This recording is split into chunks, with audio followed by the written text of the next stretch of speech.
Healing from anxiety, social anxiety more specifically, and anxiety in general comes down to some basic things.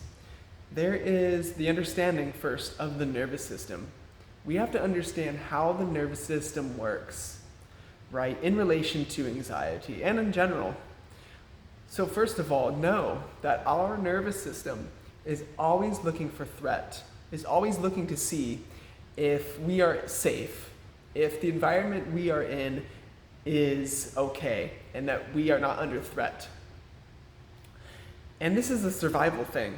This is ingrained in us and has always been ingrained in us for years and years and years.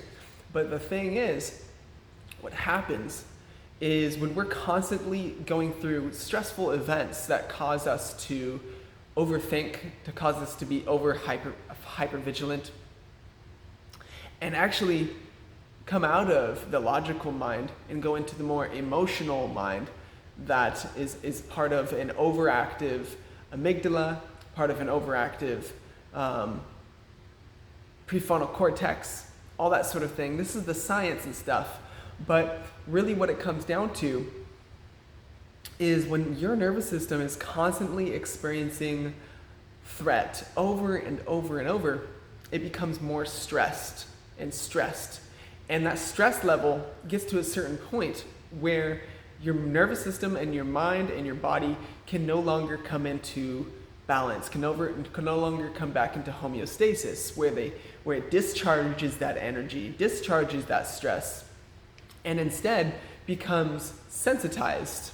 So now, instead of being present, instead of being relaxed and aware, it's more hypervigilant. You could say aware, but it's mostly hypervigilant, expecting danger, always being on guard. The little things that stressed you in the past or that didn't stress you in the past now stress you even more strongly. And you can feel that in your body as symptoms, right? There's the anxiety symptoms. And now when it comes to social anxiety, there's the nervous system aspect, right? Where we've gone through a lot of stuff, whether it be traumas, stresses in general that stacked up and added up over time. But then the social anxiety part has to do with the inner critic. The inner critic is always active in us as empaths that are experiencing social anxiety, right? Because when we're empaths growing up and we're not aware of it, right? Which most people aren't aware of that unless they grew up with family members, parents who understood what empath means and what being empathic means, or empathetic as well. Two different things, but basically you have this inner critic that formed because you're so sensitive to other people's energy, other people's opinions of you, and you take this on. When somebody reacts in a certain way, you might interpret it as, oh, that means I'm dumb, or oh, that means I've done something wrong, right? And you're afraid of rejection as an empath when you're young. And then it goes on even deeper to where you might want to help somebody, and you might want to overgive, and you might want to, not really understand how to hold your own boundaries and recognize that your energy is valuable. Your energy is so much, right? Like, you have a lot of energy, but if you're focusing on other people, that's not only tiring, but it's stressful eventually on the system. So back to the stress thing, right? The more you give to others and not give back to yourself, that adds more stress on you. And that shows up in many ways in childhood. And I'm not a child expert, I'm not a psychologist, I'm not a professional in that way to understand and try to explain to you, this is the facts, but I have done a lot of studying in trauma. I understand that we as children and adults, right? Adults as well, teenagers and adults, we have needs. And if those needs aren't met, then it becomes psychologically damaging to us. It becomes a trauma, especially if these needs aren't met over and over. And when it comes to social anxiety as an empath, you want to really notice when you're overgiving and not giving back to yourself. So that's one thing, right? And now going back to what I was saying before, you're feeling people's energy and you interpret it, you're interpreting the way that they're coming to you, right? And shining their energy on you or not as something, oh my gosh, it's personal. Because part of it is that we don't want rejection. We don't want to feel humiliated like we were before. And before we experience any humiliation, rejection, there's a time when we actually are so innocent, right? We are so innocent. We're so innocent and we are curious. We are open to the world. And, as sensitive souls, we end up being almost let down by the world. And that is a shock to us because it's like, wait, something feels off and we don't know what it is because we don't have any understanding of that yet as children. And what happens is there's this undertone of, this is weird, I don't belong here type of feeling. And with that feeling of, I don't belong here, it becomes this, like you look around and, you want to act a certain way, but people aren't meeting you at where you're at, right? And you only notice this when you're older. And that's the thing, because when you're a child, you're just expressing. You're just expressing freely, you're being yourself.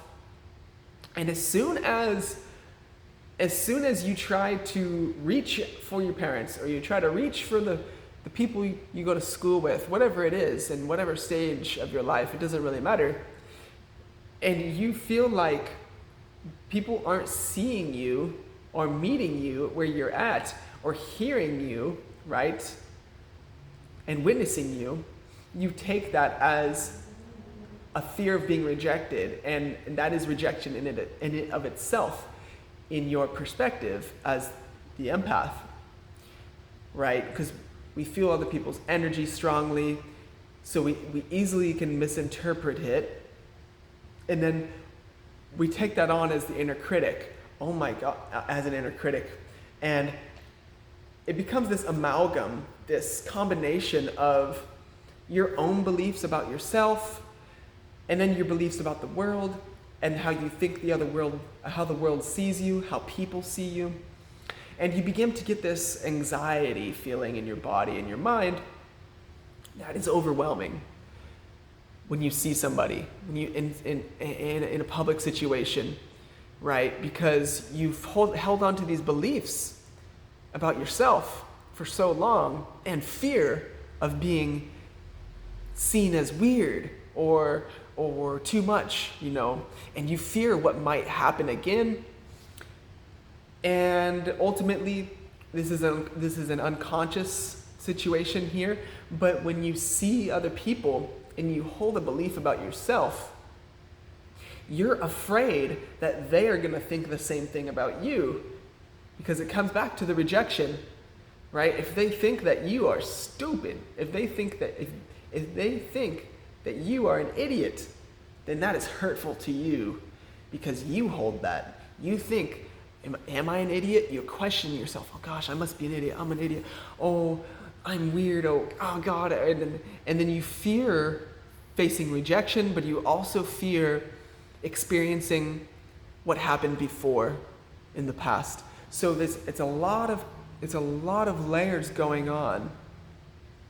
But if you can really step back and go, okay, nervous system, sensitization. I'm sensitized. I have a sensitized nervous system. And I pick up on other people's energy. And due to having a sensitized nervous system, I feel it so strongly, more strongly than a typical person would. So I misinterpret it. And then I think, because I'm feeling this strong energy in my body that I can't handle, that there's something wrong with me. I'm an idiot. So, oh gosh, how are they reacting? What are they thinking? So it's a lot of overthinking, it's a lot of tightness in the body, it's a lot of shortness in the breath. So really slow down. Regulate the nervous system by deep breath. Deep breathing through the diaphragm, engaging the diaphragm. It looks like this. And then long breath out.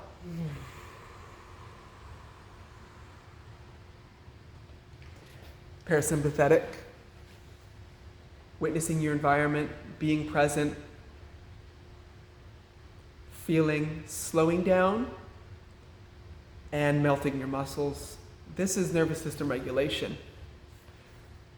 Beyond that is working on your inner child, meeting your inner child where they're at, where he or she is at, and saying, hey, it's okay. I'm experiencing this right now. I'm feeling this. I'm feeling you. I'm here. Come here. Give me a hug. Reaching down to them, saying, it's okay. It's okay. I love you. I see you. I hear you. Every day when those symptoms come up, it's nervous system regulation, communication to the inner child, and of course your daily practices and routines and habits and all that great stuff, right? But those are the foundations. So this is a long video. I'm not sure who's gonna watch this. Very long video, almost 12 minutes now. Didn't expect it to go this far.